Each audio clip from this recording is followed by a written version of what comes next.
Hi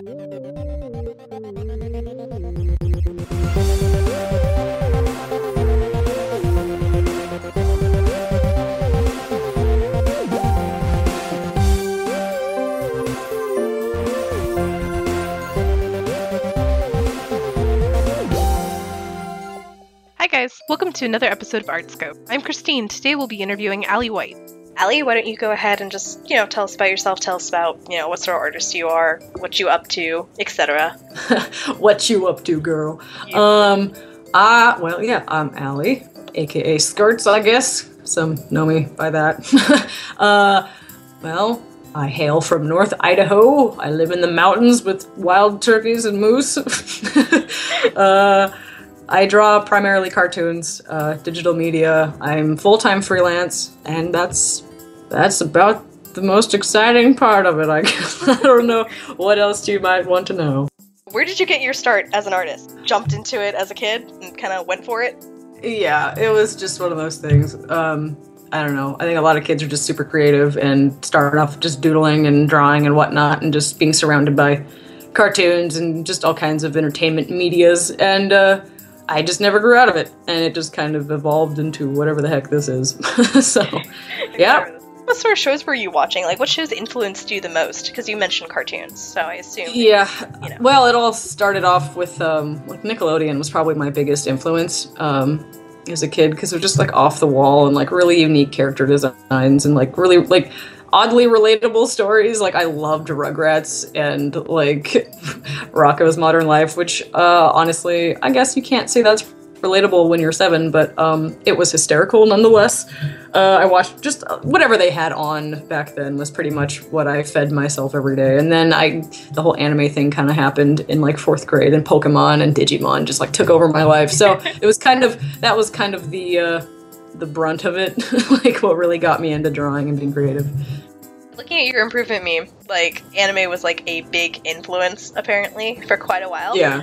I have to wonder, how did you branch away from that? Did you just slowly start to develop your own style, or were you seeing other stuff and you're like, I kind of want to go more towards that?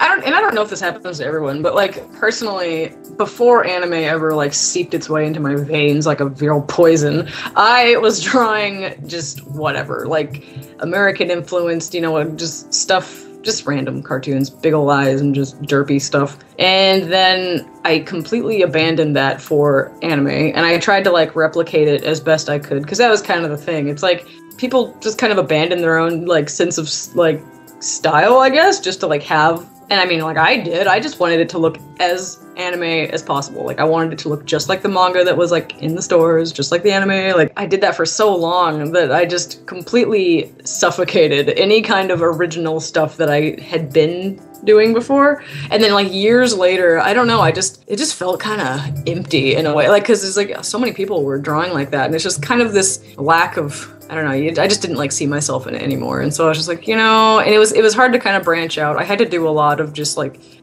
study other styles and emulate a lot of things and just kind of get more stuff in your repertoire and try new things and experiment. Lots of experiments. You would draw a lot of ugly things before you would reach a good outcome. But yeah, I just dropped it finally. I was just I don't know what I'm doing, but yeah, it just kind of turned into something else, and it didn't make a lot of sense at the time because I didn't really know what I was doing, but it's evolved since, because you just kind of get time to let it all sink in, and there's still a lot of stuff that I like to use as a study reference. There's just so much out there now. It's crazy though. There's two very hard questions here. What do you like about your work? What do you like about what you do? Well, I like my colors. I guess I like the way I do that.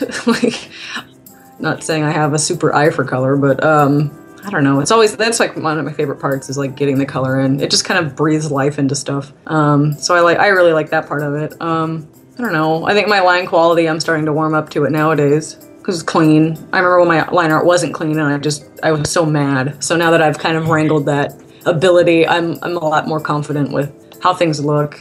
And I don't know. I mean, I still feel like I've got a long ways to go with just everything. But I guess I like that when the energy comes across, if I can give it some kind of life. Some pictures look a little bit more static to me, but when I can break out of that, I'm usually pretty happy with it. So yeah, I just try not to get too negative because that stuff does more to you than you know, man. You can really beat yourself down. So, follow-up question. What do you dislike about your art?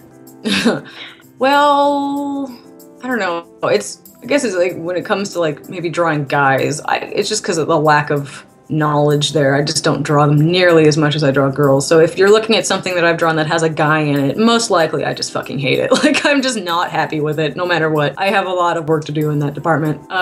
When it comes to commissions, it's really hard to like experiment because you don't want to like falsely advertise and like someone gives you money and you draw something really out there and bizarre. Like, so it's like, you know, a lot of my stuff may kind of stay in the same, like a lot of my girls they probably look the same, more or less.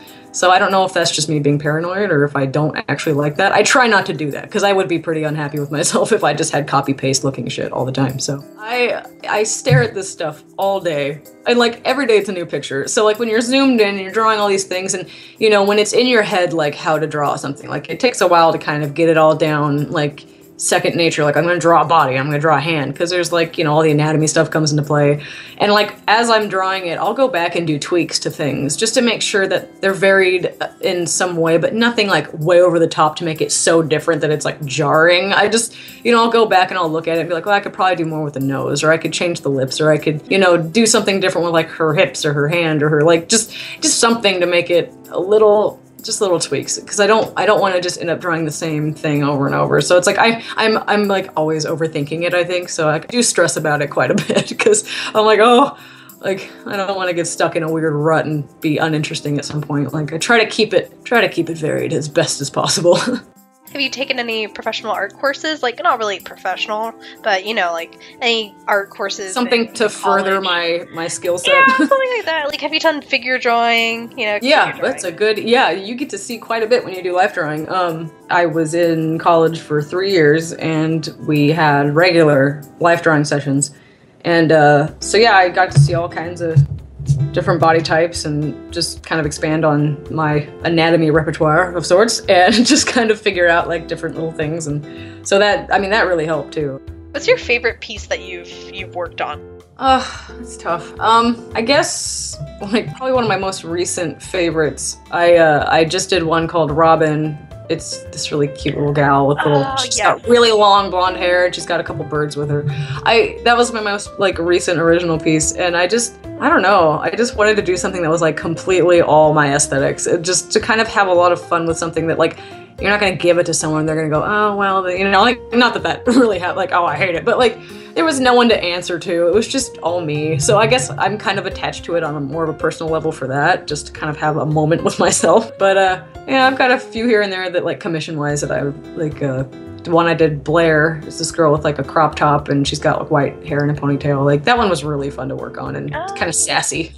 So yeah, those are probably some of my favorites right now. It doesn't really look like that you were like stuck in really any like fandoms where you were just drawing a bunch from that. Yeah, I don't know. It never happened really for me. Like, I got a lot of feedback for things. Like, I think the only thing that really had an effect on me, as like far as just any kind of art career goes, is like the Disney stuff. Like, I did the Final Fantasy X-2 dress sphere thing, and that took off, and I did not know that was gonna happen. Like, because I drew that on a whim, you know, ignoring my homework one night, and I was like, I like gunners and I like Disney princesses. I'm gonna draw someone in a gunner outfit because who gives a shit? I just did it, and then people were like, well, I want to see more of the characters, and I was like, okay, like sure.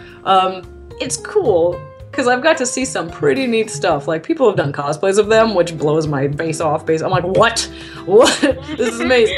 But, like, so as far as, like, just catering to fandoms with art, like, I think that's the big one for me. Everything else, like, I'm really sticking to my guns when I'm like, I don't want to draw stuff for other people. When it comes like, well, I'm just going to draw Naruto because people like Naruto. It's really like, I'm going to draw shit that I like, and hopefully people out there, like, someone will like it. Artistically, what do you wish to accomplish? Like, where do you want to go with your art?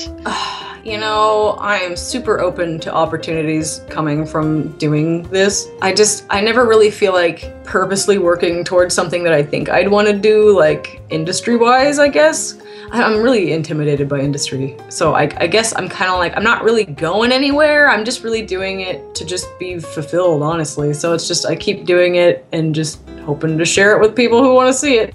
What's your favorite type of music to listen to? Like, do you have any musical influences while you're working? I need music 24/7 because it's like I need my life soundtrack. I'm kind of all over the board. I like everything more or less, but like the stuff that really just drives it home inspiration-wise or puts me in like a good place is kind of like a indie folk. Like I'm not full-blown country, I'm not full-blown like for example, like my favorite, one of my very favorite bands is Fleet Foxes. They just take you to another world. Like they're just so like, ugh. You just want to like grow a beard, wear flannel, and run through the woods with deer. And you're like, oh, it's so beautiful. Like that's like happy music for me. And then kind of like I like electronic kind of mixed in. So like I love Yesayer. They're kind of like folky, kind of independent something, and then all of a sudden they have like these weird 80s synth kind of things happening, just like bizarre, like, oh, that music is just phenomenal. And then just anything like the Dodos and Kokorosi, and I just like all that kind of stuff. I don't know. I could listen to music all day though. And then some days I'll have my like,